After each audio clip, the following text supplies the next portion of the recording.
Assalamualaikum warahmatullahi wabarakatuh. Bertemu lagi di channel Laporan Tugas Penyuluh. Pada kesempatan kali ini kita akan membahas dan mengupas tuntas tentang kompetensi teknis soal P3K ASN Kemenak 2022-2023. Semoga kali ini yang ikut tes CP3K Kementerian Agama dan seluruh instansi yang lain bisa diterima kali ini. Amin. Tak lupa berdoa dengan bacaan Bismillahirrahmanirrahim. Subhanakallahumma rabbana la ilma lana illa ma 'allamtana innaka antal alimul hakim. Yang pertama, soal kompetensi teknis dari Kementerian Agama. Nilai utama integritas yang perlu dimiliki oleh ASN sebagai pelayan publik adalah A. Kedisiplinan, B. Rasa tanggung jawab, C. Kepedulian, D. Rela berkorban, dan E adalah kejujuran. Kira-kira apa jawabannya? Ya, adalah E. Karena apa? Integritas pegawai ASN diukur dari kejujuran, kepatuhan terhadap peraturan perundang-undangan, kemampuan bekerja sama, serta pengabdian kepada masyarakat, bangsa, dan negara. Soal yang kedua, Pasal 32 Undang-Undang Dasar 1945 mengandung semangat nasionalisme dalam bidang A. Budaya, B. Sosial, C. Politik, D. Ekonomi, E. Hak asasi manusia. Ya, jawabannya adalah A. Pasal 32 ayat 1 Undang-Undang Dasar Negara Republik Indonesia tahun 1945 mengamanatkan bahwa negara memajukan kebudayaan nasional Indonesia di tengah peradaban dunia dengan menjamin kebebasan masyarakat dalam memelihara dan mengembangkan nilai-nilai budayanya. Selanjutnya nomor ketiga, berikut ini yang bukan merupakan perilaku yang dapat menangkal disintegrasi bangsa. A. Menjauhkan diri dari sikap diskriminasi, B. Mengembangkan sikap etnosentrisme, C. Menghindarkan diri dari sikap sukuisme, D. Mengembangkan sikap toleransi, E. Menjauhkan diri dari sikap fanatisme yang sempit. Ya, jawabannya adalah B. Karena apa? Etnosentrisme adalah penilaian terhadap kebudayaan lain atas dasar nilai sosial dan standar budaya sendiri. Orang-orang etnosentris menilai kelompok lain relatif terhadap kelompok atau kebudayaannya sendiri, khususnya bila berkaitan dengan bahasa, perilaku, kebiasaan, dan agama. Perbedaan dan pembagian etnis ini mendefinisikan kekhasan identitas budaya setiap suku bangsa. Etnosentrisme mungkin nampak atau tidak tampak, dan meski dianggap sebagai kecenderungan alamiah dari psikologi manusia, etnosentrisme memiliki konotasi negatif di dalam masyarakat. Yang selanjutnya, nasionalisme dapat diklasifikasikan ke dalam jenis-jenis berikut ini kecuali A. Nasionalisme doktriner, B. Nasionalisme humaniter, C. Nasionalisme tradisional, D. Nasionalisme Jakobin, E. Nasionalisme integral. Jawabannya adalah ya. Anda yang mengira menjawab A itu betul. Karena apa? Yang pertama kita bahas nasionalisme humaniter.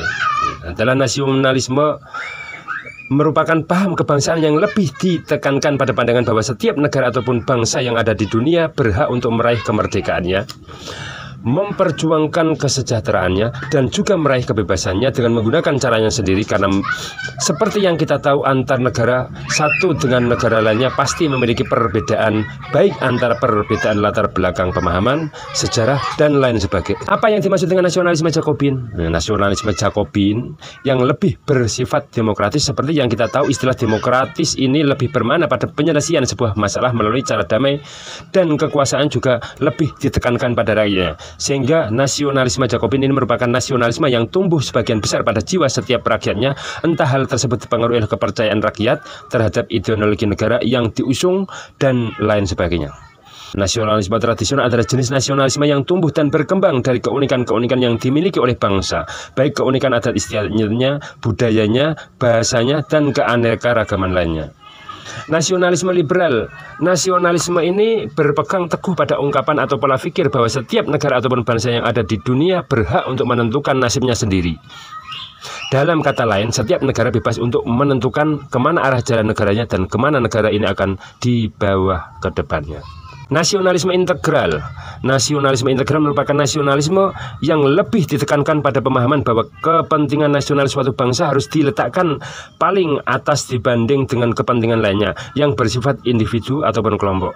Karena ketika seorang individu telah mencapai tingkat kesetiaannya di tahapan tertinggi dan itu diberikan untuk negaranya, individu tersebut akan berkecenderungan untuk mengutamakan kepentingan negaranya di atas segala-galanya, karena menurutnya tidak ada yang paling penting jika dibandingkan dengan negaranya. Ada kan pembahasan tentang nasionalisme doktriner. Soal berikutnya, toleransi agama yang dibudidayakan di negara Republik Indonesia dikenal dengan sebutan Tri Kerukunan Umat Beragama.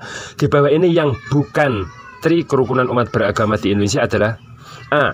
Kerukunan intern umat beragama, B. Kerukunan antar umat beragama, C. Kerukunan umat beragama dengan pemerintah, D. Kerukunan sesama umat beragama, E. Kerukunan sesama warga negara. Jawabannya adalah, yuk, siapa yang menjawab E itu dibenarkan.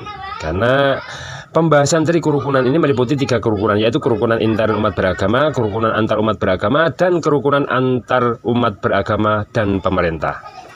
Soal selanjutnya, Sumpah Pemuda merupakan tonggak sejarah pergerakan para pemuda Indonesia dalam mengawali kesadaran kebangsaan. Ikrar yang diucapkan para pemuda merupakan janji penting yang memberikan arah baru dan membangkitkan semangat kebangsaan dalam menentang penjajah. Sumpah Pemuda menjadi sarana untuk menyatukan banyak organisasi kepemudaan yang bersifat kedaerahan menjadi jiwa nasionalis. Dampak positif yang akan ditimbulkan yakni semakin kuatnya ikatan nasionalisme bangsa Indonesia. Namun, apabila bangsa Indonesia tidak peduli lagi terhadap hasil konsensus tersebut, akan berakibat buruk bagi kehidupan bangsa dan negara. Berdasarkan informasi tersebut, dampak negatif yang dapat ditimbul apabila kita tidak mengimplementasikan nilai-nilai Sumpah Pemuda yaitu A. Hilangnya kewajiban moral generasi penerus, B. Melemahnya ikatan nasionalisme antar warga negara, antar warga masyarakat, C. Lunturnya ikatan persaudaraan, D. Melemahnya rasa hormat pada orang yang lebih tua, E. Melemahnya rasa persatuan dan kesatuan bangsa. Ya, jawabannya adalah E. Melemahnya rasa persatuan dan kesatuan bangsa. Soal yang selanjutnya, secara konstitusional, kehidupan beragama di Indonesia dijamin dan dicantumkan dalam UUD pasal A. Pasal 8, B. Pasal 27 ayat 1, C. Pasal 27 ayat 2, D. Pasal 29, E. Pasal 30. Ya, jawabannya adalah D. Pasal 29 UUD 1945 yang menyatakan bahwa negara berdasar atas ketuhanan yang Maha Esa dan negara menjamin kemerdekaan tiap-tiap penduduk untuk memeluk agamanya masing-masing dan untuk beribadah menurut agamanya dan kepercayaannya itu. Soal yang selanjutnya, ini yang kita tunggu-tunggu. Kementerian Agama merupakan salah satu kementerian yang telah ada sejak awal Indonesia. Kementerian Agama Republik Indonesia dibentuk pada A. 13 Januari 1946, B. 18 Agustus 1945, C. 3 Januari 1946, D.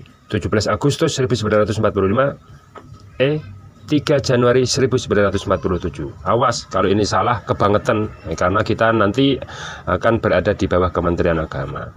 Ya, jawabannya adalah C. Pembentukan Kementerian Agama dalam Kabinet Syahrir II ditetapkan dengan penetapan pemerintah nomor 1/S.D/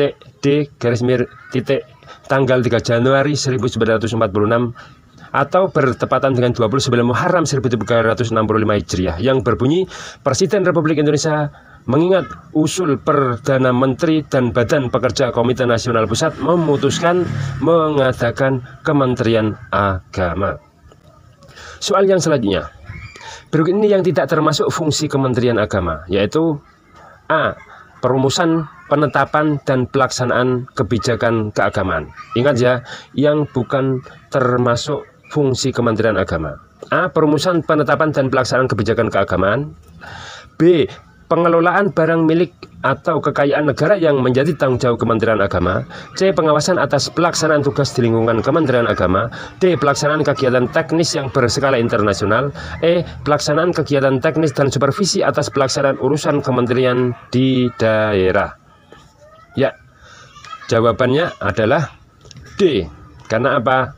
Dalam menjalankan tugasnya, Kementerian Agama menyelenggarakan fungsi 1. Atau yang pertama, perumusan, penetapan, dan pelaksanaan kebijakan di bidang bimbingan masyarakat Islam, Kristen, Katolik, Hindu, Buddha, dan Konghucu, penyelenggara haji dan umroh, dan pendidikan agama dan keagamaan. Yang kedua, koordinasi pelaksanaan tugas, pembinaan dan pemberian dukungan administrasi kepada seluruh unsur organisasi di lingkungan Kementerian Agama. 3. Pengelolaan barang milik atau kekayaan negara yang menjadi tanggung jawab Kementerian Agama. 4. Pengawasan atas pelaksanaan tugas di lingkungan Kementerian Agama. 5. Pelaksanaan bimbingan teknis dan supervisi atas pelaksanaan urusan Kementerian Agama di daerah. 6. Pelaksanaan kegiatan teknis dari pusat sampai daerah. 7. Pelaksanaan pendidikan, pelatihan, penelitian, dan pengembangan di bidang agama dan keagamaan. 8. Pelaksanaan penyelenggaraan jaminan produk halal, pelaksanaan dukungan substantif kepada seluruh unsur organisasi di lingkungan Kementerian Agama. Soal yang selanjutnya, pada awal kemerdekaan pastinya pengelolaan pendidikan keagamaan belum seperti dewasa ini. Lembaga yang bertugas untuk mengatur secara operasional serta berwenang menentukan materi pengajaran agama Islam di sekolah umum pada waktu itu adalah A. Departemen Agama, B. Departemen P dan K, C. Majelis Pertimbangan Pengajaran Agama Islam, D. Unit masing-masing lembaga pendidikan, E. Badan Pekerja Komite Nasional Pusat BKKNP.